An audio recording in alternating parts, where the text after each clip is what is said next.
Good morning students.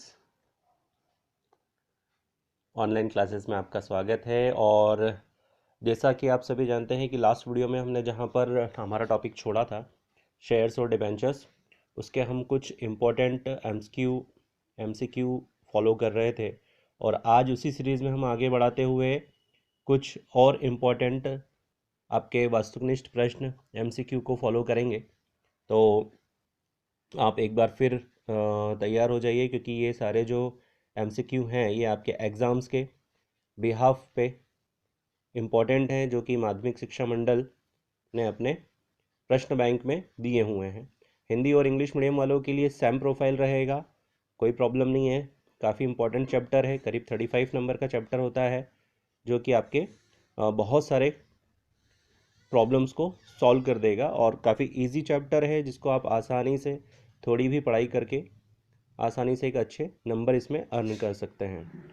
ठीक है, तो आगे हम देखते हैं। हमने इसके काफ़ी वस्तुनिष्ठ प्रश्न देख लिए थे, और इसमें हम आपको सही जोड़ियाँ बताने जा रहे हैं। सही जोड़ियाँ देख लेते हैं इसमें क्या है, इम्पोर्टेंट चीज़ें हैं। चलिए, यहाँ पर दे रखा है आपको, सबसे पहला दे रखा है संचित पूंजी। संचित पूंजी, ठीक है।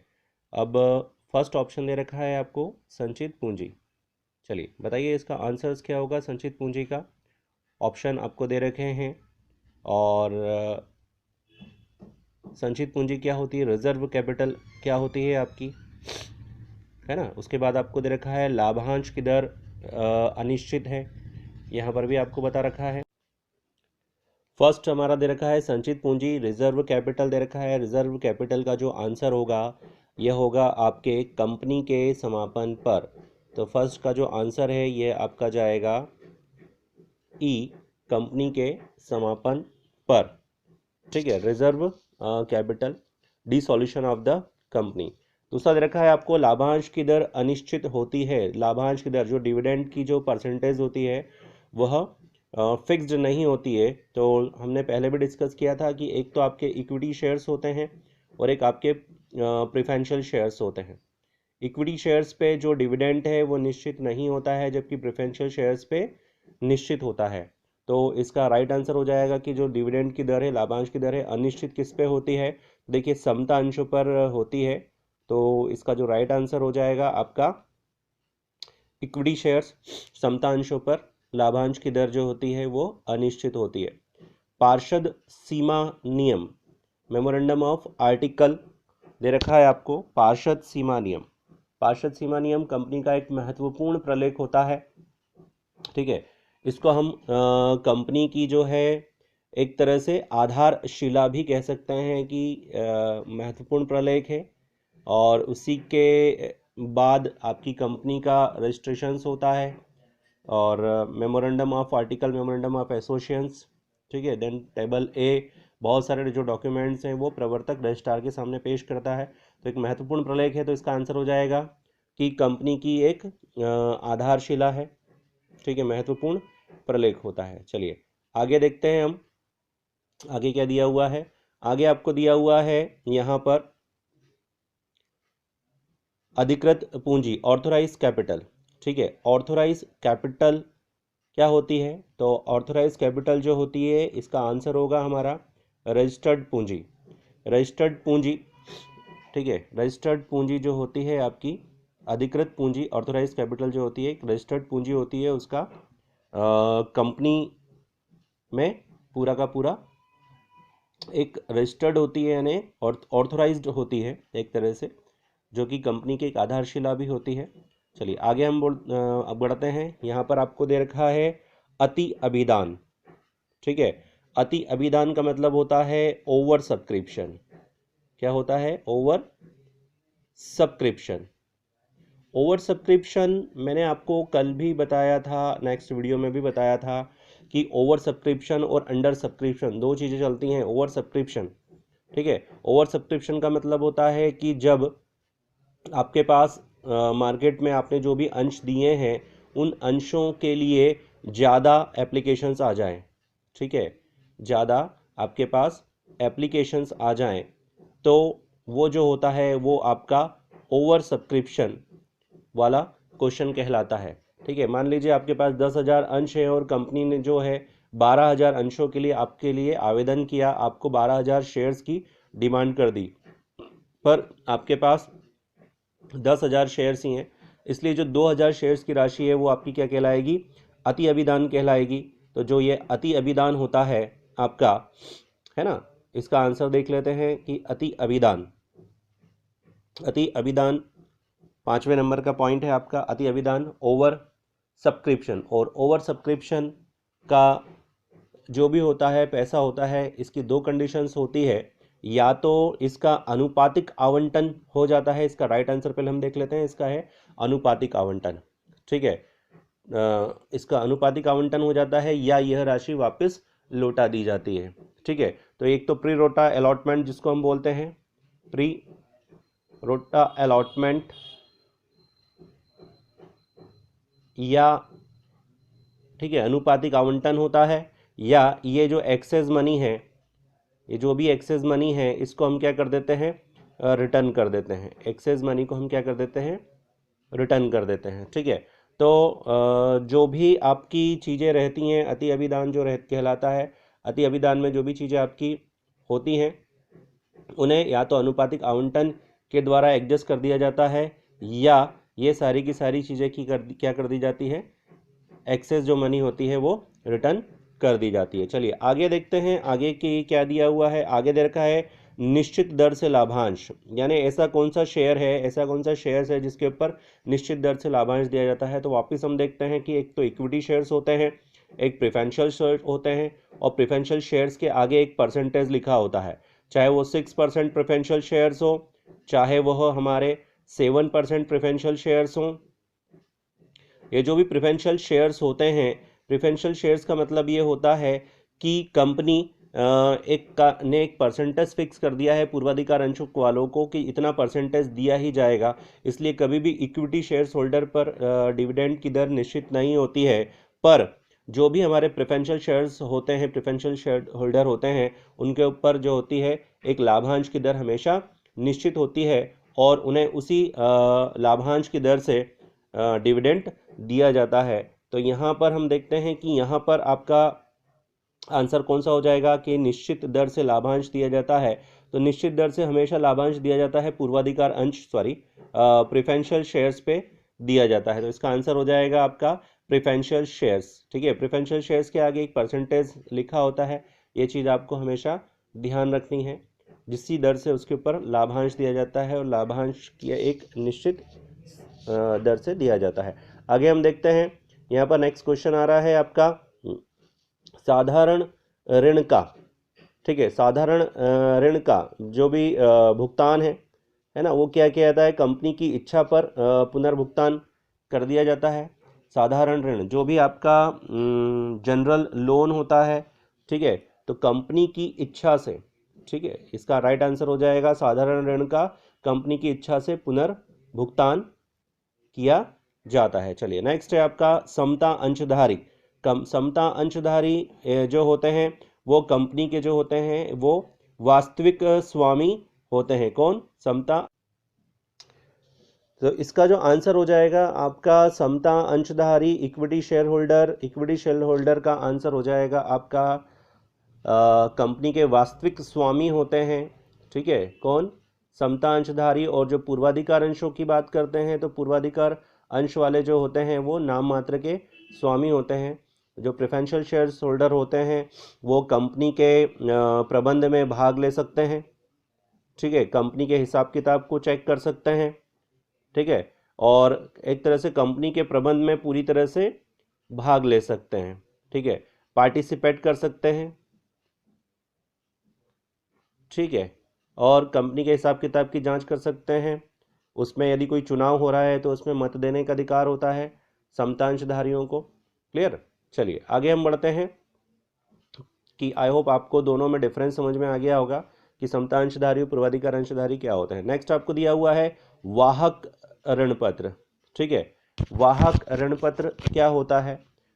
ठीक है, वाहक ऋण पत्र, जब भी आप ऋण पत्र के प्रकारों में पढ़ेंगे, अभी हम आगे क्वेश्चंस क्लियर करेंगे कि जो डिबेंचर्स होते हैं, ठीक है, डिबेंचर्स कितने प्रकार के होते हैं, तो वाहक होता है, रजिस्टर्ड होता है, ठीक है। तो वाहक ऋण पत्र का मतलब ये होता है कि जिस व्यक्ति के पास वाहक ऋण पत्र होता है, यदि वो किसी व्यक्ति को सुपुर्दगी देता है तो उसका पेमेंट हो जाता है। तो यहाँ पर जो ऑप्शन जाएगा आपका कि जो वाहक ऋण पत्र होता है उसका सुपुर्दी द्वारा हस्तांतरण हो जाता है, यानी जैसे ही आप उसको दोगे उसके बदले में आपको आपका जो पेमेंट है वो आपका रिलीज हो जाएगा। तो एक तरह से वाहक होता है ना, जिस व्यक्ति के पास ये ऋण पत्र होता है उसको उसका स्वामी माना जाता है और उसको उसकी लाइबिलिटीज का पेमेंट कर दिया जाता है, तो सुपुर्दगी पर उसका हस्तांतरण हो जाता है। चलिए आगे हम देखते हैं नेक्स्ट। तो ये थे हमारे सही जोड़ियां थी। इससे हम आगे बढ़ते हैं। आपको दिया हुआ है एक वाक्य में उत्तर दिया हुआ है, एक वाक्य में उत्तर यानी one word answer in a one word. चलिए answer in a one word भी देख लेते हैं। Answer in a one word क्या दिया हुआ है, तो देखिए यहाँ पर आपको सबसे पहला दे रखा है कि अंशधारियों को जो प्रमाण पत्र दिया जाता है उसे कहते हैं अंशधारी, यानी आपके शेयर होल्डर हो गए। क्या हो गए आपके शेयर होल्डर। अब शेयर होल्डर को जो सर्टिफिकेट दिया जाएगा वो क्या दिया जाएगा, उसे हम कहेंगे शेयर्स कहेंगे, यानी उसका राइट आंसर हो जाएगा आपका अंश। ठीक है, जो शेयर होल्डर है उसे जो सर्टिफिकेट दिया जाता है उस सर्टिफिकेट को क्या कहते हैं, हम अंश कहते हैं। ठीक है, आई होप आपको कहलाएगा। और यदि ऋण पत्र धारियों को जो दिया जाएगा तो उसको क्या कहेंगे, डिबेंचर्स कहेंगे।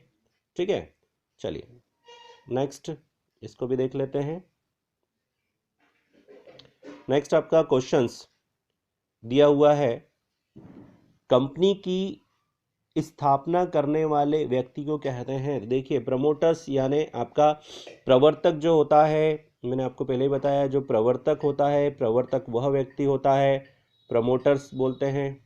ठीक है, ये प्रमोटर्स जो होते हैं ये वो व्यक्ति होते हैं जो कंपनी की आधारशिला रखते हैं। कंपनी को स्टार्ट करने का सबसे पहले जिसके दिमाग में विचार आता है उसे हम प्रवर्तक कहते हैं। प्रवर्तक बहुत सारे प्रोसेस को करता है, जिसमें आपका पार्षद सीमा नियम हो गया, पार्षद अंतर नियम हो गया, प्रविवरण हो गया, ठीक है, समामिलन का प्रमाण पत्र, बहुत सारी चीज़ों का प्रोसेस करता है। और कंपनी के जो रजिस्ट्रार है उसके सामने सारे डॉक्यूमेंट्स पेश करता है। उसके बाद उसको समामिलन का प्रमाण पत्र प्राप्त होता है और समामिलन का प्रमाण पत्र प्राप्त होने के बाद आप एक कंपनी को मूर्त रूप में स्टार्ट कर सकते हैं। ठीक है, उसके बाद आप कंपनी के शेयर्स जो है मार्केट में प्रविवरण बनाकर आप जारी कर सकते हैं। तो ये सारा जो प्रोसेस होता है ये प्रवर्तक करता है। तो यहाँ पर जो इसका राइट आंसर हो जाएगा वो हो जाएगा आपका प्रवर्तक। क्या बोलते हैं उसको, प्रवर्तक बोलते हैं। चलिए नेक्स्ट हम देखते हैं, कंपनी की अंकित मूल्य से अधिक मूल्य पर अंशों का निर्गमन। ठीक है, यानी यहाँ पर आपको दे रखा है, इसको हम एक बार समझ लेते हैं। अधिक मूल्य पर निर्गमन हमेशा क्वेश्चंस आता है, प्रीमियम कहते हैं वैसे तो इसको। देखिए यहाँ पर आपको मैं एक डिफरेंस बताता हूँ कि मान लीजिए कोई 10 रुपये वाला शेयर है और पब्लिक को आपने 10 रुपये में दिया। ठीक है, तो उसको हम बोलते हैं एट पार शेयर। क्या बोलते हैं, एट पार, यानी हम बोलते हैं उसको सम मूल्य पर निर्गमन। ठीक है, इश्यूड ऑन एट पार यानी सम मूल्य पर निर्गमन। ठीक है, यदि हम इसको डिफरेंस पे लेते हैं कि यदि कोई 10 रुपये वाला शेयर है और मार्केट में आपको 12 रुपये में मिल रहा है, तो जो डिफरेंस अमाउंट है यानी जो 2 रुपये एक्सेस अमाउंट है, यह इसका प्रीमियम कहलाएगा। क्या कहलाएगा, प्रीमियम कहलाएगा। और जो प्रीमियम होता है वो कंपनी के लिए फ़ायदा होता है। ठीक है, तो इसको हम बोलेंगे एट प्रीमियम। क्या बोलेंगे, एट प्रीमियम, या विथ प्रीमियम भी बोल सकते हैं, विथ प्रीमियम भी बोल सकते हैं इसको। ठीक है, तो एक शेयर्स था जो 10 रुपये वाला था और मार्केट में 10 रुपये में भी किया, इसको हमने एट पार नाम दिया। और यदि एक शेयर है आपका 10 रुपये वाला, मार्केट में आपको 12 रुपये में मिल रहा है, यानी 2 रुपये एक्सेस में मिल रहा है, 2 रुपये यानी 2 रुपये जो है प्रीमियम है, तो कंपनी के लिए जो अमाउंट होता है ये हमेशा फ़ायदा होता है और इसको हम एट प्रीमियम भी बोलते हैं। ठीक है, तो यहाँ पर हमसे वही पूछा गया है कि ऐसा शेयर जो कि अपने अंकित मूल्य से अधिक मूल्य पर निर्गमित किया जा रहा है उसे हम क्या कहेंगे? ठीक है, अंकित मूल्य से अधिक मूल्य पर अंशों का निर्गमन क्या कहलाता है? तो इसका जो राइट आंसर हो जाएगा ये हो जाएगा प्रीमियम पर निर्गमन। क्या हो जाएगा? प्रीमियम पर निर्गमन। क्लियर?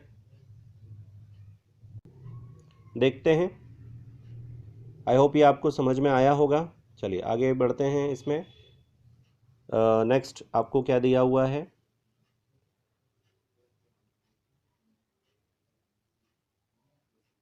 चलिए नेक्स्ट आपको दे रखा है वे ऋण पत्र जो अंशों के बदले में बदले जा सकते हैं, जो अंशों में बदले जा सकते हैं वे ऋण पत्र कहलाते हैं। तो ऐसे डिवेंचर्स, ठीक है, ऐसे डिवेंचर्स जो कि अंशों में बदले जा सकते हैं तो परिवर्तनशील ऋण पत्र कहलाते हैं। क्या कहलाते हैं वो?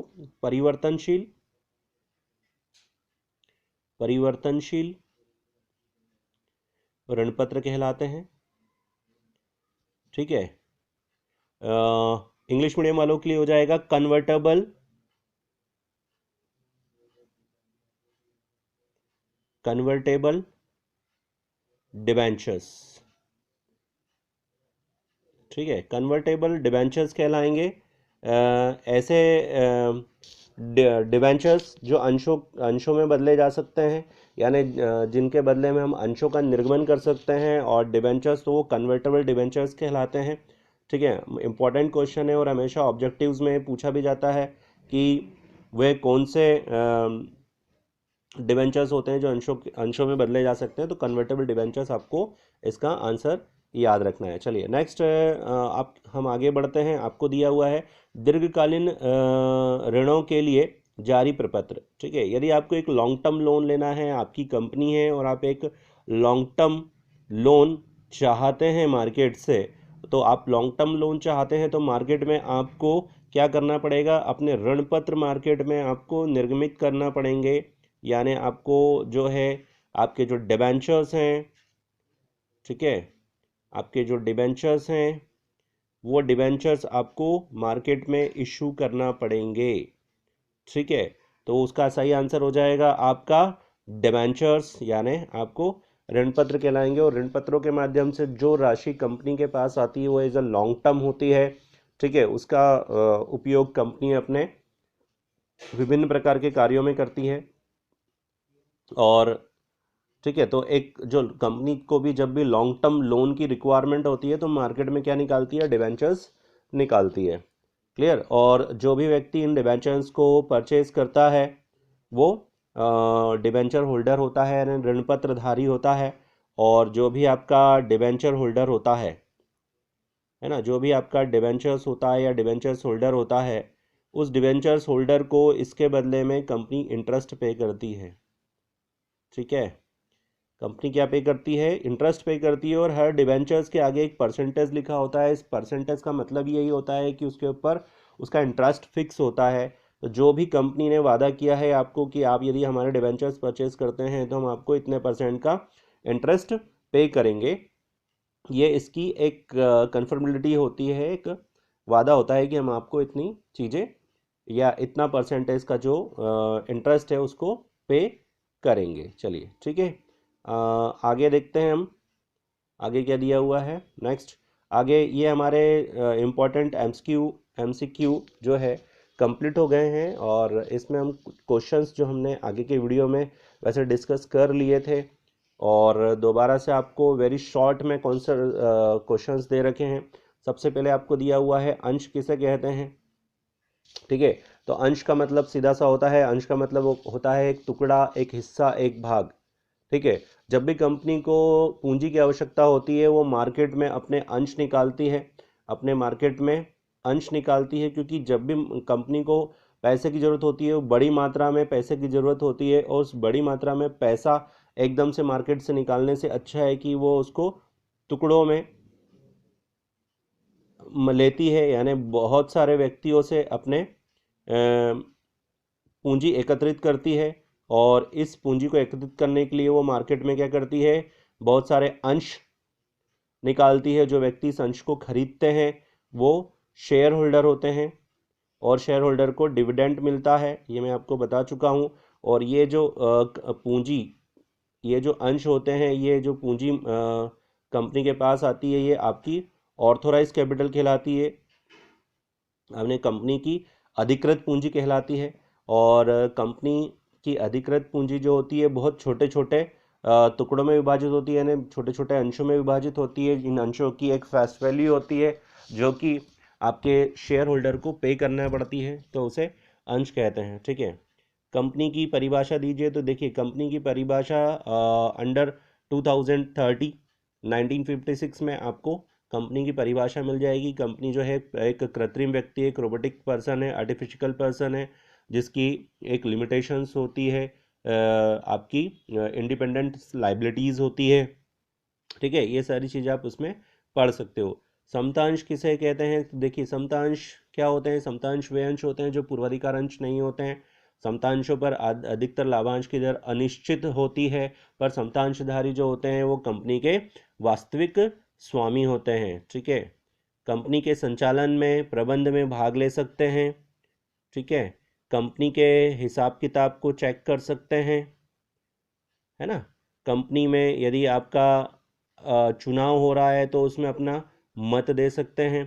ठीक है, तो ये सारी चीज़ें जो होती हैं ये आपके इक्विटी शेयर होल्डर्स जो होते हैं, इक्विटी शेयर होल्डर्स को ये सब राइट्स होते हैं।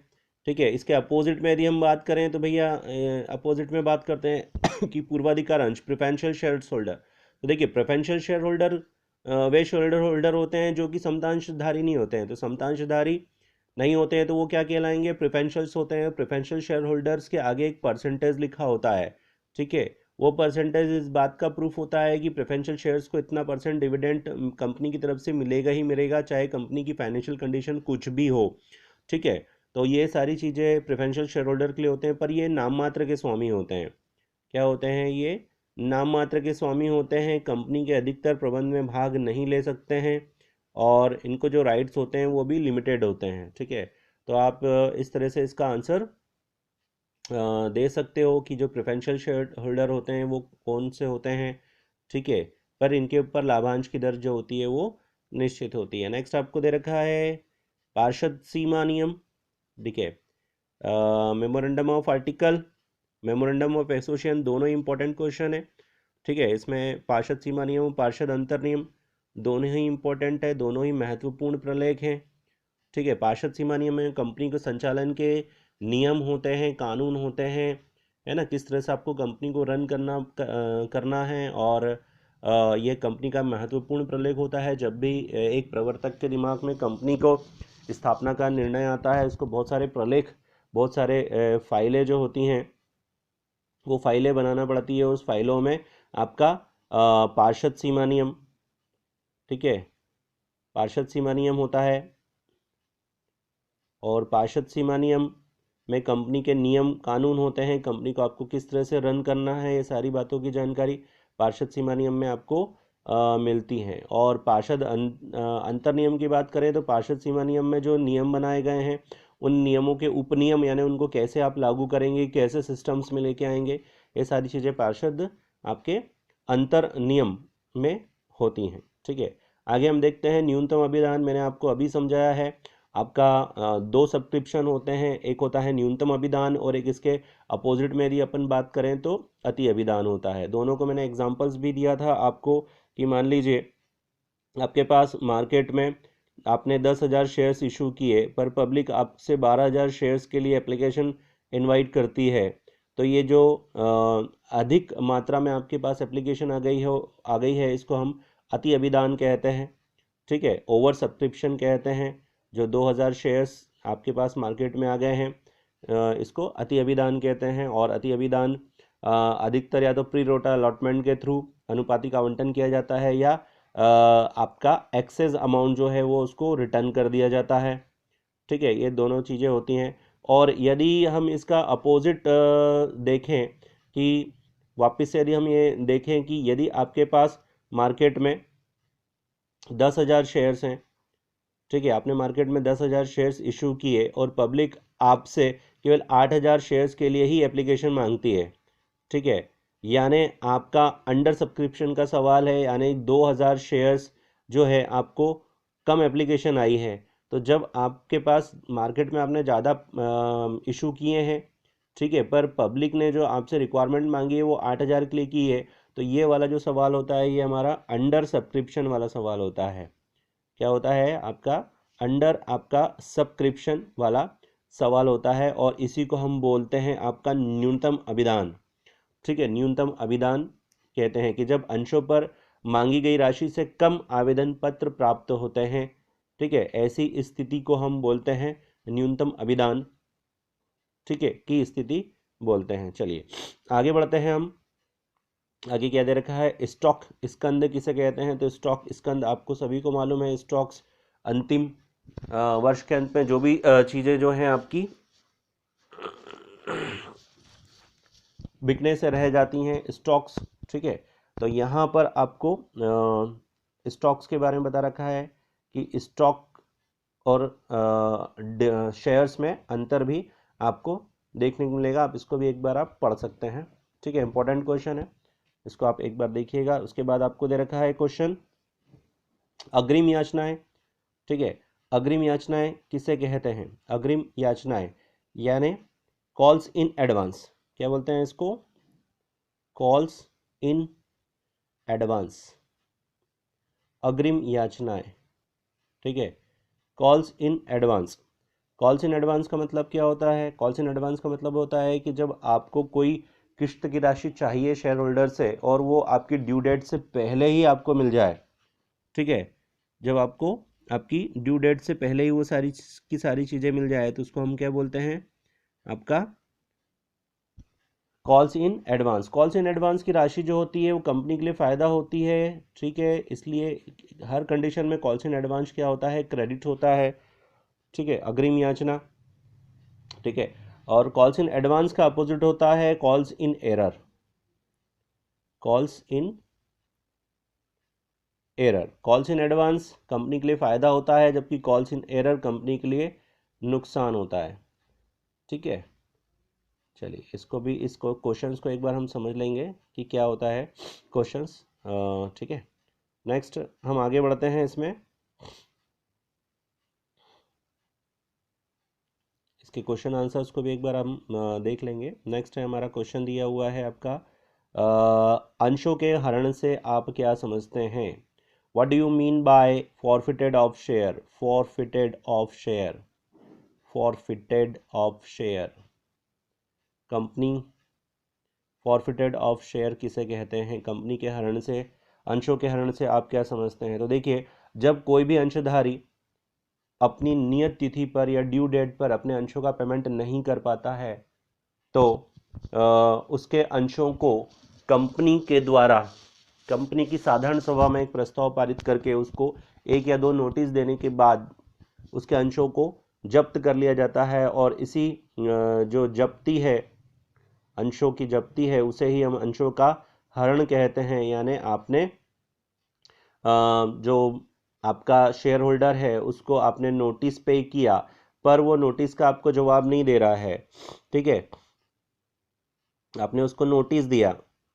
नोटिस की भी एक होती है 14-14 दिन के, आपके 2-2 नोटिस होते हैं। यदि आपका 14-14 दिन के नोटिस का आप रिप्लाई नहीं कहते हैं तो कंपनी अपनी एक साधारण सभा में, ठीक है, कंपनी की जो भी मीटिंग होती है, जनरल मीटिंग्स होती है, उसमें एक प्रोस्पेक्ट्स ला के, ठीक है, एक प्रस्ताव ला के इन अंशों को क्या कर लेती है? फॉरफिटेड कर लेती है, इन अंशों को जब्त कर लिया जाता है, ठीक है, और अंशधारी की जो भी पैसा है उसको पूरा जब्त कर लिया जाता है, उससे अंशों को ले लिया जाता है, इसे ही अंशों का हरण कहते हैं, ठीक है। उसके बाद नेक्स्ट आपको क्वेश्चन दे रखा है यहाँ पर कि निजी कंपनी को परिभाषित कीजिए। तो देखिए, 2 कंपनियां होती है, एक सरकारी कंपनी होती है, एक निजी कंपनी होती है। तो कंपनी की परिभाषा आपको अभी मैंने बताया, आपको कंपनी अधिनियम अभी जो मॉडिफाई हुआ है 2013, है ना, उसके अंदर आपको कंपनी की परिभाषा मिल जाएगी। निजी कंपनी कौन सी होती है, निजी कंपनी में सदस्यों की संख्या कौन सी होती है ना, ठीक है। यानी एक सीधा सीधा है कि यदि आपके पास 51% का स्टेक यदि निजी हाथों में होता है तो वो एक तरह से निजी कंपनी हो जाती है, ठीक है। अंशों के समर्पण से आप क्या समझते हैं? मोस्ट इंपॉर्टेंट क्वेश्चन है, अंशों के समर्पण से आप क्या समझते हैं? तो देखिए ये बिल्कुल इसका अपोजिट है अंशों के हरण और समर्पण। हरण और समर्पण, ठीक है।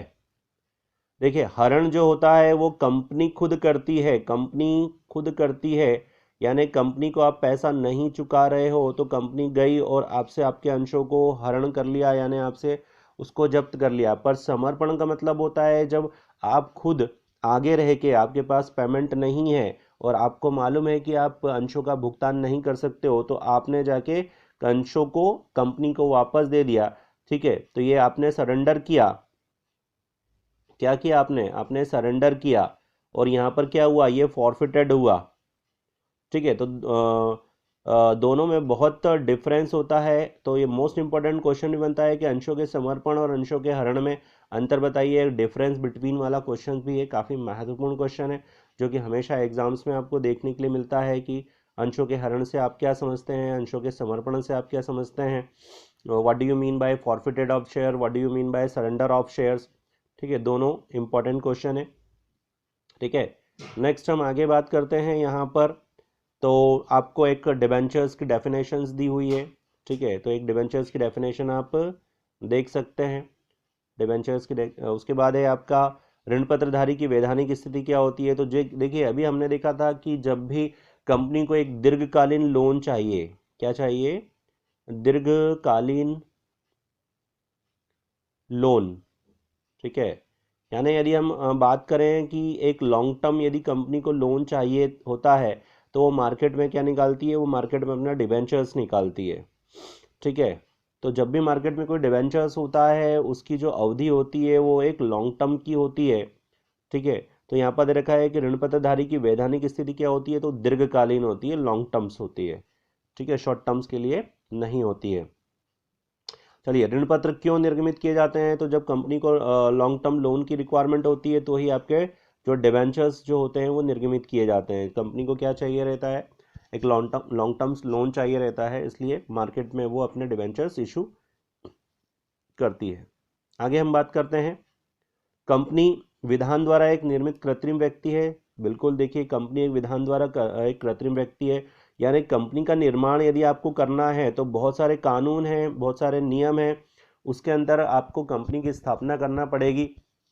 जैसे मैंने बताया आपको प्रवर्तक जो होता है बहुत सारे डॉक्यूमेंट्स जो होते हैं वो रजिस्ट्रार के सामने पेश करता है। रजिस्ट्रार उन डॉक्यूमेंट्स को चेक करता है। उन डॉक्यूमेंट्स के अंदर पार्षद सीमा नियम, पार्षद अंतर नियम, memorandum of article, memorandum of associations, ठीक है, डायरेक्टर्स की लिस्ट होती है, आपकी नेचर ऑफ बिजनेस होता है, आपकी कार्य की क्या प्रकृति है, किस तरह का आप बिजनेस कर रहे हो, आपका रजिस्टर्ड कार्यालय का पता क्या है, आपका मेन ऑफिस का पता क्या है, बहुत सारी चीज़ों की जानकारी रजिस्ट्रार के पास देना पड़ती है। जब रजिस्ट्रार को लगता है कि हाँ ये सारी चीज़ें कंप्लीट है तब वो आपको एक समामेलन का प्रमाण पत्र देता है। उसके बाद आप कंपनी की स्थापना कर सकते हो, प्रॉस्पेक्ट्स ला के IPO ला सकते हो, मार्केट से आप जो है कैपिटल अर्न कर सकते हो, ठीक है। तो ये कुछ महत्वपूर्ण क्वेश्चंस थे जो हमने इस वीडियो में डिस्कस किए हैं और ये वेरी शॉर्ट क्वेश्चंस हैं। आप आसानी से इस वीडियो को 2 या 3 बार आप देख के इनका आंसर्स लिख सकते हो। देखिए मोस्ट इंपॉर्टेंट क्वेश्चंस हैं और माध्यमिक शिक्षा मंडल में भी इन क्वेश्चंस को प्रिफर किया है और काफ़ी सरल चैप्टर है जो आप आसानी से इसको कर सकते हो, ठीक है। आगे हम थोड़ा सा एक और डिस्कस कर लेते हैं। यहाँ पर आपको लघु उत्तरी क्वेश्चंस भी दे रखे हैं। लघु उत्तरी क्वेश्चंस पे यदि हम बात करें तो यहाँ पर आपको दे रखा है जनरल एंट्रीज है। जनरल एंट्री में आपको एक अलग सेपरेट वीडियोस में बता दूंगा। नेक्स्ट यदि हम देखते हैं तो देखिए हमने यहाँ बात करी थी कि preferential share holder, equity share holder और प्रेफरेंशियल शेयर होल्डर, ठीक है। प्रेफरेंशियल शेयर होल्डर कौन से होते हैं, इक्विटी शेयर होल्डर कौन से होते हैं, उन पे डिविडेंड की दर निश्चित होती है नहीं होती है, जो भी सारी चीज़ें मैंने आपको डिस्कस किया। यानी आपको इसकी कैरेक्टरिटीज़ जो होती है वो मालूम होना चाहिए, ठीक है। कैरेक्टरिटीज़ यानी आपको इनकी विशेषताएं मालूम होना चाहिए और आपको कम से कम इनकी जो है 6 से 7 विशेषताएं दोनों के बारे में मालूम होना चाहिए कि जो समतांशधारी होते हैं उन पे लाभांश की दर निश्चित नहीं होती है, प्रेफरेंशियल शेयर होल्डर्स पे होती है। समतांशधारी जो है वास्तविक स्वामी होते हैं, प्रेफरेंशियल शेयर होल्डर जो होते हैं वो नाम मात्र के स्वामी होते हैं। यदि कंपनी का जब भी समापन होता है तो सबसे पहले प्रेफरेंशियल शेयर होल्डर को यानी समता पूर्वाधिकार अंशधारियों को पेमेंट मिलता है, और यदि कंपनी के पास पैसा बचता है तो इक्विटी शेयर होल्डर्स को मिलता है। पर जो समता अंशधारी होते हैं कंपनी के प्रबंध में भाग ले सकते हैं, हिसाब का किताब देख सकते हैं, सारी चीज़ों को चेक कर सकते हैं। पर जो प्रेफरेंशियल शेयर होल्डर होते हैं नाम मात्र के स्वामी होते हैं। तो ये सारी चीज़ें आपको विशेषताओं में मिलेगी। तो दोनों क्वेश्चन इंपॉर्टेंट है। क्वेश्चन आपको दिया हुआ अभी है यहाँ पर कि पूर्वाधिकार अंशों की विशेषता बताइए। मैं आपको बोलूँगा कि आप समता अंशों की विशेषता पर भी ध्यान दें, ठीक है। ये समता अंश क्या होते हैं, समता अंशों की विशेषताओं पर भी आप देखिएगा। उसके बाद है आपके अंशों के निर्गमन की प्रक्रिया समझाइए। तो देखिए अंशों का निर्गमन कैसे किया जाता है। तो ये आपको पूरा जो है जो प्रमोटर्स के वर्क होते हैं उसके अंतर्गत आपको सारे के सारे क्वेश्चंस का आंसर मिल जाएगा। इसको भी हम डिस्कस कर लेंगे कि अंशों के निर्गमन की विधि क्या है, किस तरह से कंपनी में आईपीओ लेके आती है इंटेल पब्लिक इशू, ठीक है। उसके द्वारा जो शेयर होल्डर हैं उनको, जो आम जनता है उनको शेयर्स खरीदने के लिए आमंत्रित किया जाता है, और जो भी बिड लगाता है, जो भी क्वांटिटी से आप परचेज करते हो उसके लिए आपका एक डिमेट अकाउंट होना चाहिए, है ना। वो सारी प्रोसेस होती है, उसके बाद आपको कंपनी के शेयर्स अलॉट होते हैं। क्लियर। आगे की हम बात करें तो पूर्वाधिकार अंशों के प्रकार बताइए। Most most most important question बनता है आपका पूर्वाधिकार अंशों के प्रकार, ठीक है। कि जो पूर्वाधिकार अंश हैं वो कितने प्रकार के होते हैं, ठीक है। संचयी, असंचयी, परिवर्तनशील, अपरिवर्तनशील, शोधनीय, अशोधनीय, ठीक है। तो इसका भी हम एक इसको समझ लेंगे कि कितने प्रकार के आपके प्रेफरेंशियल शेयर्स होते हैं, ठीक है। इंपॉर्टेंट क्वेश्चन है, मोस्ट इंपॉर्टेंट क्वेश्चन है आपका, इसको देखिएगा। नेक्स्ट है आपका अवशिष्ट याचना और अग्रिम याचना। Calls in advance then calls in advance, दोनों में आपको समझा चुका हूँ। अवशिष्ट याचना क्या होती है, ठीक है। अवशिष्ट याचना यानी जब आप अंशों पर अपनी राशि को नहीं चुकाते हो तो उसको हम अवशिष्ट याचना बोलते हैं, यानी कॉल्स इन एरर। क्या बोलते हैं उसको, कॉल्स इन एरर। और इसके अपोजिट में जब आपको पहले ही पैसा मिल जाए तो उसको बोलते हैं हम कॉल्स इन एडवांस, ठीक है। Calls in advance. Calls in arrear company के लिए नुकसान होता है, इसलिए हमेशा डेबिट किया जाता है किसी भी जनरल एंट्री के साथ। और कॉल्स इन एडवांस होता है कंपनी के लिए फ़ायदा होता है, जब भी आप इसकी जनरल एंट्री करेंगे तो आप हमेशा कॉल्स इन एडवांस क्रेडिट होता है, ठीक है। कॉल्स इन एडवांस पे कभी कभी जो है इंटरेस्ट भी पे करती है कंपनी, जो भी कंपनी की टर्म्स कंडीशंस होती है उसके आधार पर मिलती है। बहुत महत्वपूर्ण क्वेश्चन है अवशिष्ट याचना और अग्रिम याचना।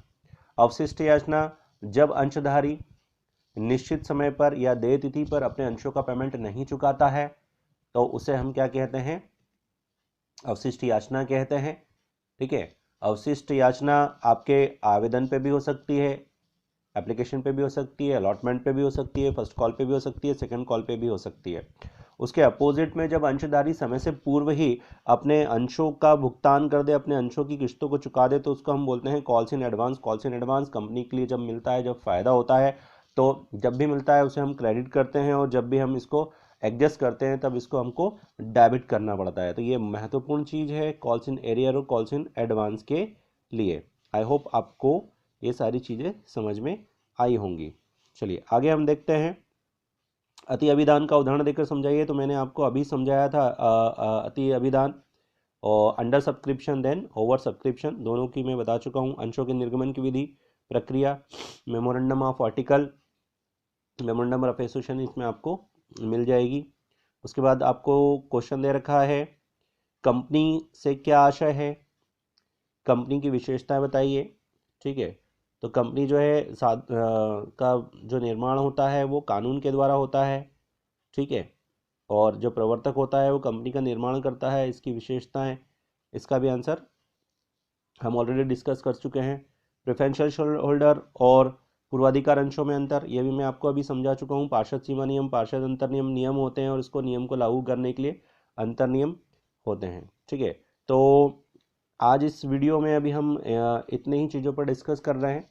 नेक्स्ट वीडियो में जितने भी इंपॉर्टेंट क्वेश्चंस हैं इसको हम समझ लेंगे, शेयर्स और डिबेंचर्स के कौन कौन से क्वेश्चंस इंपॉर्टेंट है, चाहे वो थ्योरेटिकल हो चाहे वो प्रैक्टिकल हो। नेक्स्ट वीडियो में हम मिलते हैं और इसके इंपॉर्टेंट क्वेश्चंस को डिस्कस करते हैं। तो आज के इस वीडियो में इतना ही। आप ज़्यादा से ज़्यादा इस वीडियो को शेयर्स कीजिए, आपके दोस्तों में फॉरवर्ड कीजिए, जो भी 12th कॉमर्स के स्टूडेंट्स हैं हिंदी मीडियम इंग्लिश मीडियम में फॉरवर्ड कीजिए।